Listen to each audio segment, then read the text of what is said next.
नमस्कार मित्रांनो, स्वागत आहे तुमचं आमच्या नवीन व्हिडिओमध्ये. सर्वांना शुभप्रभात मित्रांनो. चला, आज बुधवार आहे, तर काय बनवते काहीतरी डोसा. तर तेच म्हटलं आज बघा ते ऑफिसमध्ये काय ते रगडा समोसा आहे. म्हटलं ते नाश्त्याला खाऊन घेईल आणि जेवणाला तरी डोसा खाऊन घेईल. तू काय सांगत होती जे नाश्त्याला डोसा खाऊन घ्या म्हणे? नको, आता कुठे डबल डबल परत भाजी बनवत बसणार, परत चपात्या बनवा, भाजी बनवा. आता एकच एक डोसा आहे ना, हे मी जेवणाला खाऊन घेईल आणि ते समोसा वगैरे ते तर नाश्त्याला खाऊन गेलो ऑफिसमध्ये. तू काय सांगतेस, तेल वगैरे संपलं म्हणे? हां, एक पाऊच लागेल काय तेलचा? आपले गहूचं पीठ पण लवकर संपलं ना? नाही तर 3 किलो तर नंतर मागवलेत ना. तांदूळ बरोबर पुरलेत पण या टायमाला ना. हां, गायत्री तुमची ते गावाकडची जमीन होती ती विकली काय? नाही, मग विकून टाकायचे ना ती. एवढे सर्वजण विकतायत. हां, बरोबर, ये तुला समजतं ना. हां, आता बरेच लोक गावाकडे असे आहेत गायत्री मित्रांनो. याच्या आधी पण मी व्हिडिओ बनवले आहेत की गावाकडची जमीन विकू नका, याच्याबद्दल 1 का 2 व्हिडिओ बनवले आहेत. तरी आज बऱ्याच ठिकाणी आज अशी परिस्थिती झाली ना, अजून पण जमिनीचे बाहेरचे लोक येत आहेत ना, त्या लोकांना आज जमिनी विकतायत. कोकणा साईडला जाणार ना तुम्ही, त्या साईडला आता कोकणी लोक, आपले मालवणी लोक कमी दिसत आहेत तिथं आणि बाहेरचे लोक जास्त दिसत आहेत तिथं. त्या कोकणा साईडला पण जा किंवा आमच्या खानदेश साईडला जा, विदर्भा साईडला जा, प्रत्येक ठिकाणी जा तुम्ही. आज मराठी माणूस आज जमिनी विकायला निघालेला आहे आणि ते लोक तिथं येऊन काही ना काही छोटे मोठे व्यवसाय करतायत किंवा मोठमोठ्या कंपन्या वगैरे तिथं बनवत आहेत ते. म्हणजे आपण लोक काय करतोय, त्यांना म्हणजे जी भाव भेटेल ना त्या भावाने आपण त्यांना जमीन विकून देतोय. मित्रांनो, आज आपल्याला जे आजी आजोबा पंजोबांनी जी जमीन राखून ठेवली आहे ना, ती सांभाळून ठेवा. याच्या पुढे जमीन भेटणार नाही.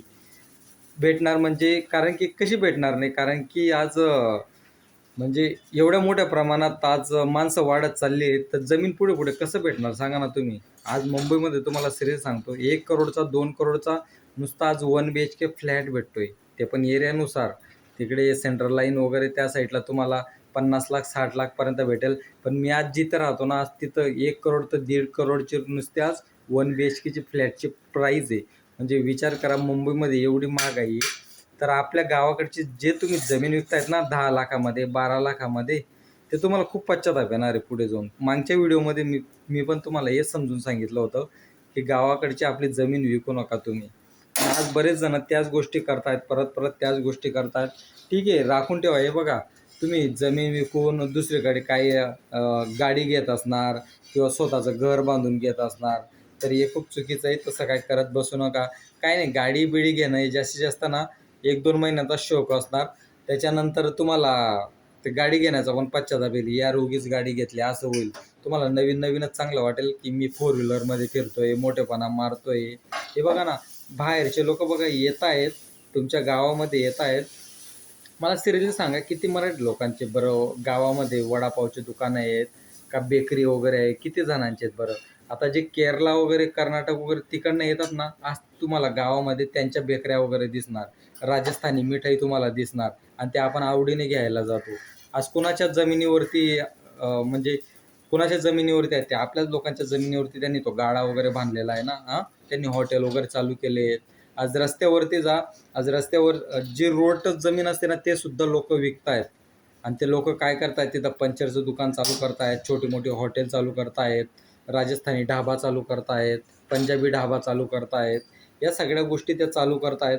मग तुम्हाला काय प्रॉब्लेम आहे? तुम्ही पण त्या गोष्टी चालू करू शकतात ना. हां, तुम्ही जमीन विकून घेतात आणि एक मस्त गावामध्ये बंगला बांधून घेतात आणि नाव देऊन देतात आई वडिलांची पुण्याई, आजी आजोबांची पुण्याई असं नाव देऊन देतात. नंतर पाटील बंगला असं घराला एकदम भारी, बंगल्याला भारी नाव देऊन देतात तुम्ही. अरे तो बंगला महत्त्वाचा नाही आहे, जमीन राखायची महत्त्वाची आहे. ती जमीन जर राहिली ना, तशी तुम्ही 4-5 बंगले गावामध्ये बांधू शकतात तुम्ही. शेतीच्या जीवावर पण भरपूर काही गोष्टी करतात मित्रांनो. आज आमची पण शेती, सगळ्या गोष्टी व्यवस्थित चालल्या आहेत. तर मित्रांनो, जमिनी राखून ठेवा. तुम्हाला शेती नाही करायची ना, नका करू शेती, अजिबात नका करू. तुमचे पोरं जर मुंबई पुण्यामध्ये कुठे जॉबला असतील ना, त्यांना जॉब करू द्या तुम्ही पण लागल्यास त्यांच्याकडे जाऊन राहा, पण ती जमीन विकू नका. मस्त कंपाऊंड वगैरे बांधून घ्या आणि ती जमीनला राखून ठेवा. बरोबर बोलतोय की नाही गायत्री? हा, आज जमिनीला काय भाव आहे गायत्री? भेटत नाही डायरेक्ट जमीन. पुढे पुढे सांगतो ना, अक्षरशः म्हणजे ना रडतील लोक, माहिती आहे का जमिनीसाठी डायरेक्ट. मुंबई पुण्यामध्ये आज जमिनी नाही आहेत. म्हणून एवढ्या मोठ्या मोठ्या बिल्डिंगा उभारत आहेत.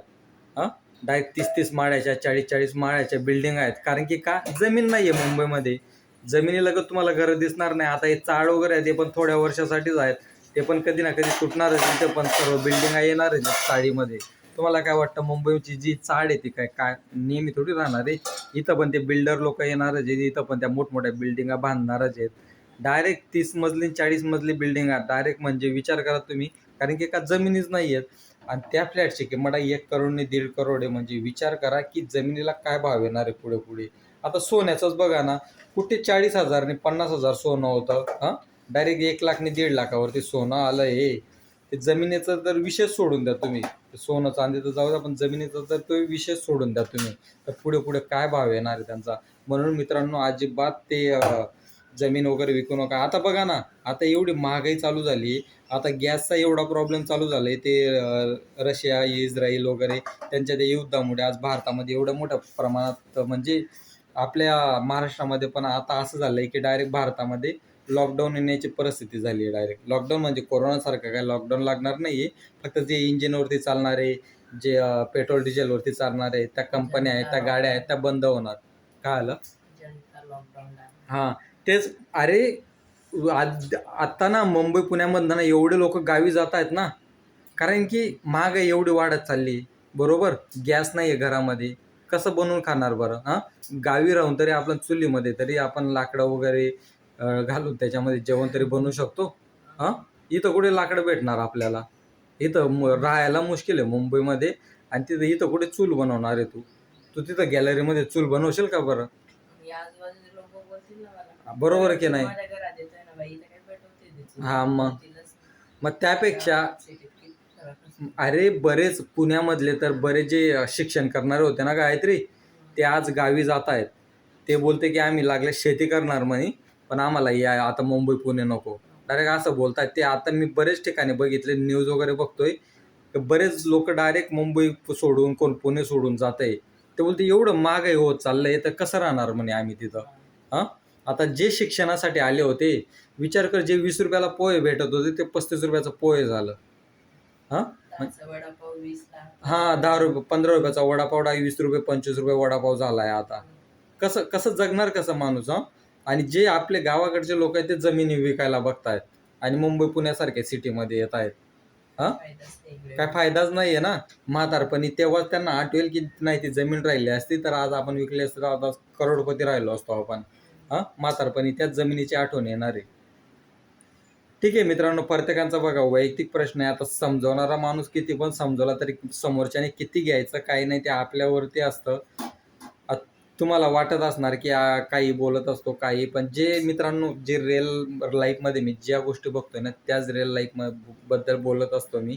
ज्या की म्हणजे माझ्या फॅमिलीबद्दल असो किंवा माझ्या समाजाबद्दल असो, त्याच गोष्टी मी बोलत असतो. ठीक आहे, चालेल मित्रांनो. चला, आपले डोसा वगैरे सगळे रेडी झालेत आता. चला आता मी पण इस्त्री वगैरे करून घेतो. हे बघा, कपड्यांना इथे इस्त्रीच करत होतो. तोपर्यंत गायत्री बोलली डोसा बनवते. म्हटलं ठीक आहे, चालेल मित्रांनो. चला, बाय बाय, भेटू आपण पुढच्या व्हिडिओमध्ये. चल बाय बाय कर गायत्री. चालेल मित्रांनो, चला बाय बाय.